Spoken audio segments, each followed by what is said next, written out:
In the Trump effect, special counsel Robert Mueller has brought more criminal charges against Paul Manafort, the president's former campaign chairman.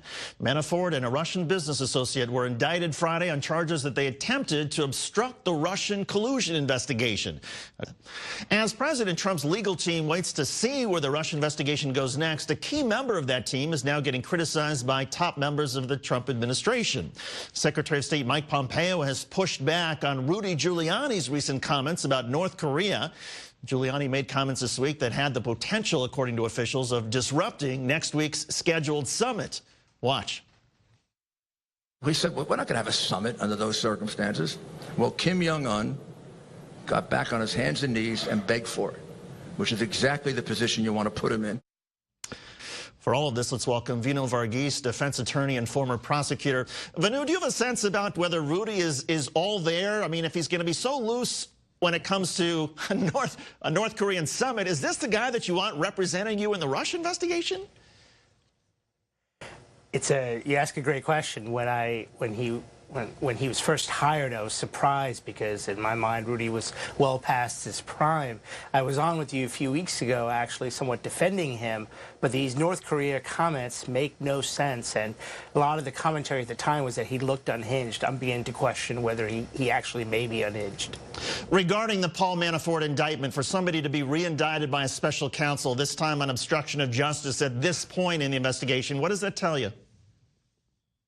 They're tightening the screws on him. They want to actually revoke his bail, and he's going to be, incarcerated. I think it's inevitable. I'd be shocked if at any point the judges allow him to stay out based upon the new indictment. Under normal circumstances, somebody who's indicted for something else while out on bail on an original case, it always has their bail revoked.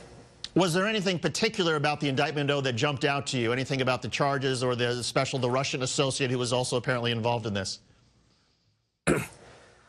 Well, look, whenever you're hit with obstruction and the government's accusing you of tampering with witnesses, it's never a good thing. I mean, but, Manafort may be looking at this and going, well, I'm facing 30 years on wire fraud. What's another 10 for obstruction? It's possible that that's what he's thinking. As far as his colleague, Kilminnick, he's not going to be extradited here. The Russians will not extradite one of their own. But the thing for him is that he's going to be a prisoner in his own country. He won't be able to leave. If he leaves Russia and he's got ties in other places, if he goes outside the country, he'll get picked up and brought to the United States. So in that sense, he's a prisoner in his own country. There are investigations underway within the FBI and Justice Department into James Comey, for example, and his actions in the email probe. There's some indication that one of these Inspector General reports is going to come out in the next few weeks. How significant are these internal investigations when they come forward with their conclusions? You have to question the impact of this or the import of this because all the handling of this, it seems to be a way to try to justify the firing, right? Rod Rosenstein wrote a letter trying to justify Comey's firing. But so I think anything at this point coming in now is suspect because you have a president who is actually telling the Justice Department what to investigate.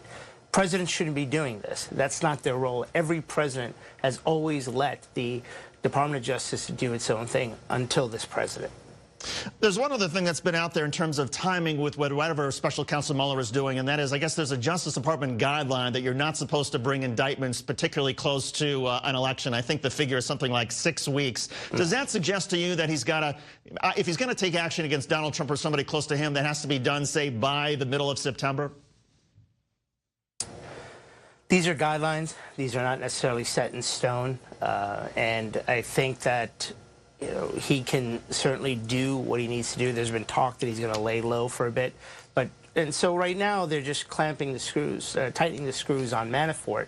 But I don't see any significant action against Donald Trump until, probably after the midterms. All right, Vinoo Varghese, defense attorney and former prosecutor. Vinoo, thanks for doing this. We appreciate it.